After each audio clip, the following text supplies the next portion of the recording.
Halo teman-teman, bertemu lagi bersama saya Iwayan Wimartama di BioTV Channel. Oke, kali ini kita masih berada di bahasan metabolisme sel, yaitu pada materi katabolisme. Di video sebelumnya, kita sudah membahas tentang metabolisme itu ada dua ya macam-macamnya, yaitu katabolisme dan anabolisme. Nah, di video kali ini, saya akan menjelaskan tentang katabolisme. Adapun tujuan pembelajaran yang harus kalian capai di materi ini yaitu adalah siswa dapat mengetahui definisi katabolisme, siswa dapat mengetahui katabolisme karbohidrat yaitu respirasi aerob dan respirasi anaerob, dan siswa dapat mengetahui katabolisme lemak dan protein. Ya, jadi kita akan membahas definisi katabolisme, katabolisme karbohidrat dan katabolisme lemak serta protein pada bahasan katabolisme ini, ya. Langsung saja. Nah, yang pertama adalah definisi katabolisme. Oke, katabolisme itu didefinisikan sebagai proses penguraian senyawa kompleks menjadi senyawa-senyawa yang lebih sederhana. Itu ya, katabolisme. Tidak ada NN-nya, berarti dia penguraian. Oke, jadi katabolisme itu adalah proses penguraian senyawa kompleks menjadi senyawa-senyawa yang lebih sederhana. Seperti itu ya, seperti di video sebelumnya. Dibahas sedikit ya. Terus, hasil dari proses ini adalah energi yang dapat digunakan oleh makhluk hidup sehingga disebut reaksi eksergonik. Ya, hasil dari katabolisme adalah energi. Energinya dilepaskan untuk digunakan oleh makhluk hidup. Itu ya, sehingga reaksinya disebut dengan reaksi eksergonik, berarti melepaskan energi. Nah, reaksinya kalian bisa lihat di sini ya. C6H12O6 diubah menjadi C2, CO2 dan H2O. Seperti itu ya. Ini merupakan molekul glukosa. Dirubah menjadi molekul yang lebih kecil lagi. Oke. Oke, next. Nah, kita akan membahas katabolisme karbohidrat terlebih dahulu ya. Nah, katabolisme karbohidrat di sini di dalam tubuh kita berlangsung melalui proses respirasi sel. Seperti itu ya, katabolisme karbohidrat di dalam tubuh kita berlangsung melalui proses respirasi sel. Gitu ya. Nah, respirasi sel itu ada dua, yaitu respirasi aerob dan respirasi anaerob. Respirasi aerob itu merupakan respirasi yang memerlukan oksigen. Sedangkan lawannya respirasi anaerob, berarti dia tidak memerlukan oksigen. Ya, di sini ada N, anaerob. Berarti isi N tanpa oksigen gitu ya. Berarti anaerob itu tanpa oksigen, sedangkan aerob memerlukan oksigen ya.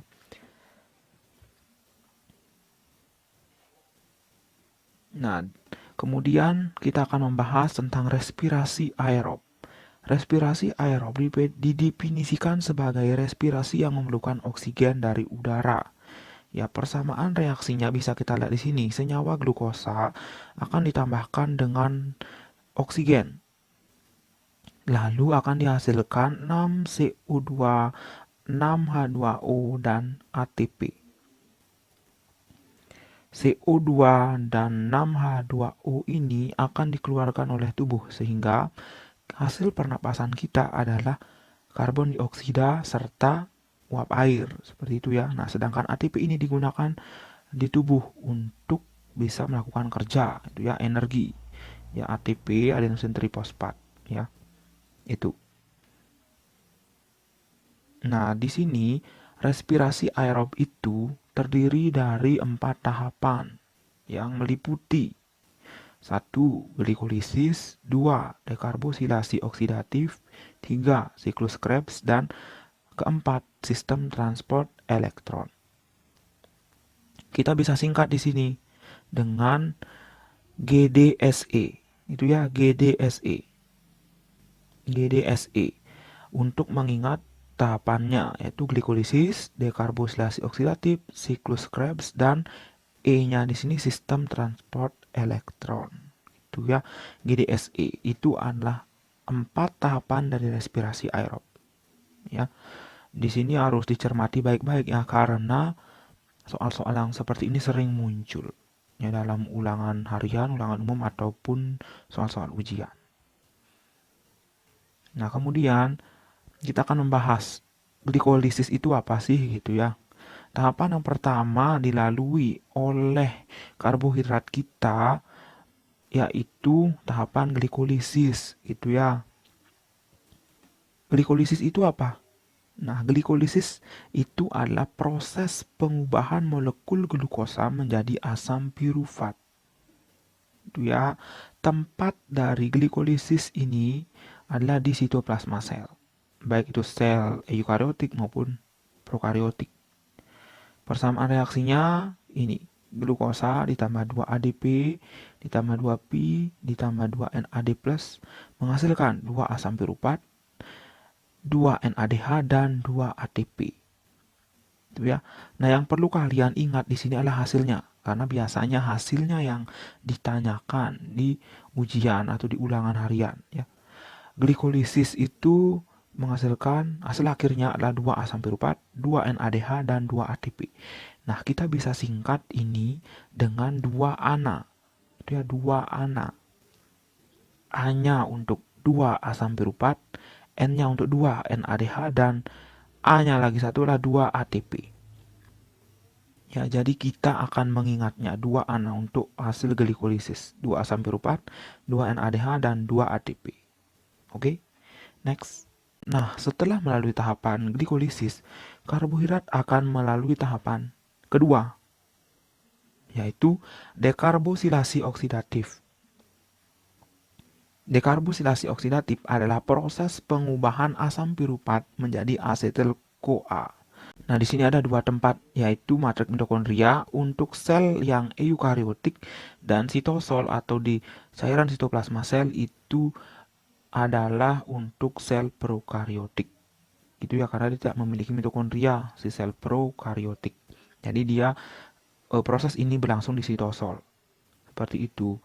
Kemudian untuk di sel eukariotik seperti tubuh kita ya, seperti tubuh hewan juga dia dekarbosilasi oksidatif ini berlangsung di matriks mitokondria. Persamaan reaksi glikolisis.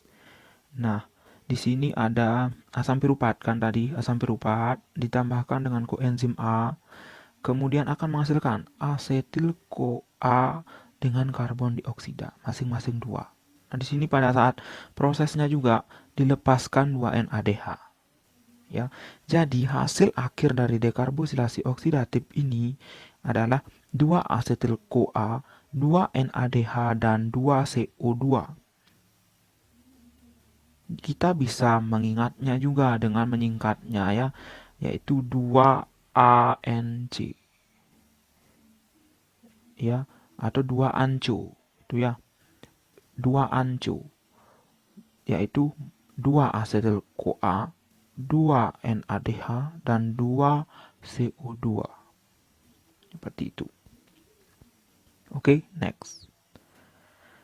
Nah, setelah melalui tahap dekarbosilasi oksidatif, karbohidrat kita akan melalui tahap siklus Krebs, yaitu proses penggabungan asetil-CoA dengan asam oksaloasetat. Itu ya proses penggabungan sekarang ini. Tempatnya masih di matriks mitokondria bagi yang sel eukariotik dan di sitosol untuk prokariotik. Ya, sampai seterusnya nanti. Tahap keempat juga prokariotik juga di sitosol nanti karena dia tidak punya mitokondria. Nah, fungsi dari siklus Krebs ini adalah untuk menghasilkan energi dan berbagai senyawa antara yang akan digunakan untuk sintetis senyawa lain. Itu ya, fungsinya untuk menghasilkan energi dan berbagai senyawa yang akan digunakan lagi untuk menyintetis senyawa lain. Kita lihat reaksinya. Nah, ini dia reaksinya. Asetil-CoA yang sudah dihasilkan melalui tahapan dekarbosilasi oksidatif itu akan masuk ke dalam siklus ini. Ya, lewat sini dulu. Lewat sini kemudian dilepaskan koenzim A, kemudian berubah menjadi asam sitrat Nah, kemudian ketika dia berubah menjadi 2 asam alfa ketoglutarat, dia akan melepas 2 NADH dan 2 CO2. Nah, begitu juga ketika dia sudah berubah menjadi 2 succinyl-CoA, dia juga melepas 2 NADH, 2 CO2, gitu ya.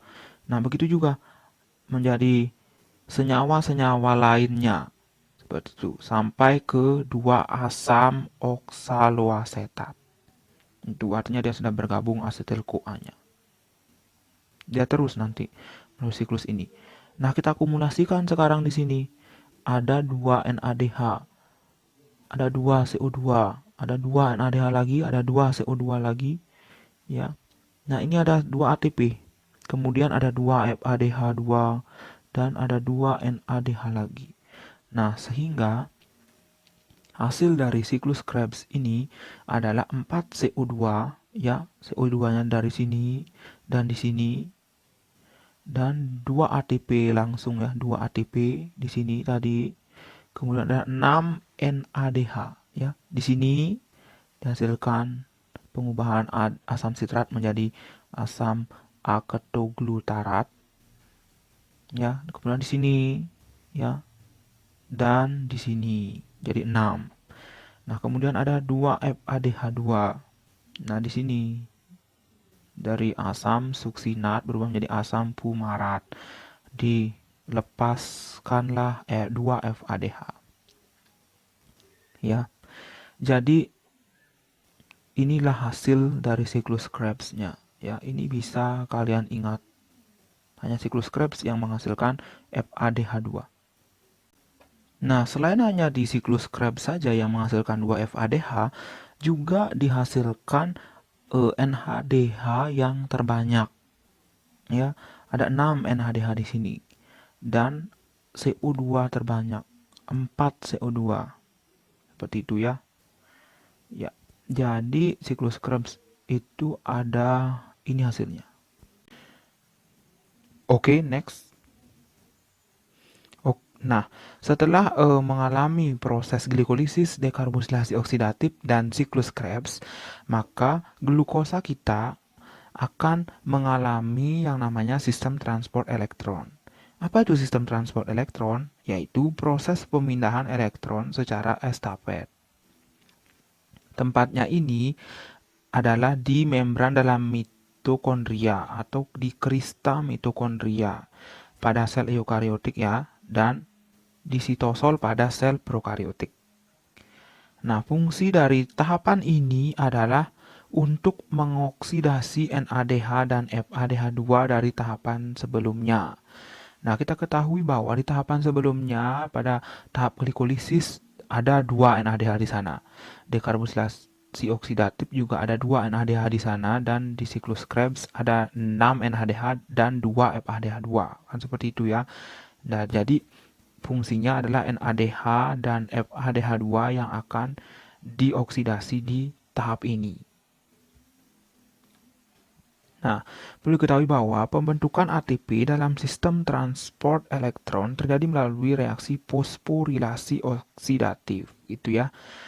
Di mana oksidasi 1 NADH ini akan menghasilkan 3 ATP, sedangkan 1 FADH akan menghasilkan 2 ATP. Seperti itu, ya. FADH akan lebih kecil ATP-nya. Itu, ya. Jadi kalian perlu ingat satu sajalah untuk 3, gitu ya. 1 NADH menghasilkan 3 ATP. Nanti kalau selain itu pasti 2. Seperti itu saja biar kalian ingat. Oke. Nah, ini dia sistem transport elektronnya melalui reaksi ini, ya. Ini siklusnya. Mula-mula kan glukosa diglikolisis, ya. Kemudian dikeluarkan ATP dengan asam piruvat. Nah, kalau perlu diketahui juga bahwa siklus ini merupakan siklus sistem transport elektron dari sel eukariotik, ya, karena ada tahapan sitoplasma dan ada mitokondrianya, gitu. Nah, pada saat glikolisis, glukosa akan diubah menjadi 2 ATP, 2 NADH, dan 2 asam piruvat. Nah, untuk memasukkan 2 asam piruvat dengan 2 NADH ini ke dalam mitokondria, maka diperlukan 2 ATP, gitu ya, 2 ATP untuk bisa memasukkan 2 asam piruvat ini dengan 2 NADH. Seperti itu, sehingga 2 ATP-nya akan hilang di sini. Ya, untuk bisa masuk ke mitokondria. Nah, kemudian di sini dekarboksilasi oksidatif menghasilkan asetil-CoA. Kan seperti itu. Kemudian asetil-CoA akan masuk ke dalam siklus Krebs. Seperti itu. Jadi di dekarboksilasi oksidatif menghasilkan 2 NADH dengan 2 asetil-CoA. Ya, juga akan dikonversi di sini nanti. Kemudian pada siklus Krebs ada 2 ATP, 6 NADH dan 2 FA2. Itu ya. Nanti ini akan dikonversi melalui sistem transport elektron. Nah, di sini oksidasi 1 NADH menghasilkan 3 ATP. Ya kan? Dari 2 NADH akan menjadi 6 ATP. Oke. Kemudian ini juga sama, 2 NADH akan menghasilkan 6 ATP. Ini 2 NADH dari glikolisis menjadi 6 ATP. Ini juga 2 NADH dari dekarboksilasi oksidatif akan menghasilkan 6 ATP. Kemudian dari siklus Krebs juga di sini 6 NADH akan dikalikan 3 menjadi 18 ATP. Kemudian 2 FADH. Oksidasi 1 FADH akan menghasilkan 2 ATP. Jadi 2 kali 2 jadi 4 ATP. Nah, di sini juga ada ATP langsung dari siklus Krebs, yaitu 2 ATP. Di sini ada 2, di bawah itu ada 2 ATP, dan kemudian di sini ada 34 ATP. Sehingga menghasilkan 36 ATP total. Ya. Nah, mengapa ATP di sini tidak dimasukkan ke dalam sini? Yaitu karena ATP-nya sudah digunakan. Energi ATP-nya itu sudah digunakan untuk memasukkan 2 asam piruvat ini dengan 2 NADH. Sehingga pada sel eukariotik itu pada tahapan sistem transport elektron ini akan dihasilkan 36 ATP. Ya, 36 ATP akan dihasilkannya. Seperti itu. Berbeda dengan sel prokariotik, dia akan menghasilkan 38 ATP karena ATP yang hasil glikolisisnya tetap di sini menghasilkan 4 ATP langsung jadinya dia karena tidak perlu masuk ke mitokondria. Jadi tidak perlu energi untuk memasukkan 2 asam piruvat dan 2 NADH ini ke mitokondria. Seperti itu ya.